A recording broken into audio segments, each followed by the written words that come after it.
C Joseph Vijay எனும் நான்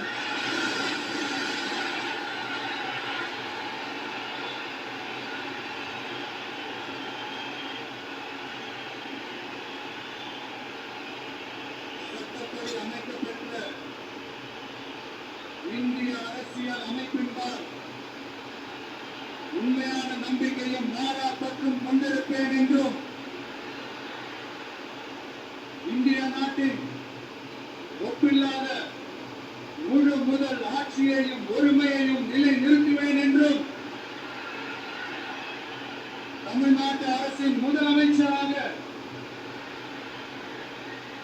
உண்மையாகவும் உளச்சான்றின் படியும் என் கடமைகளை நிறைவேற்றுவேன்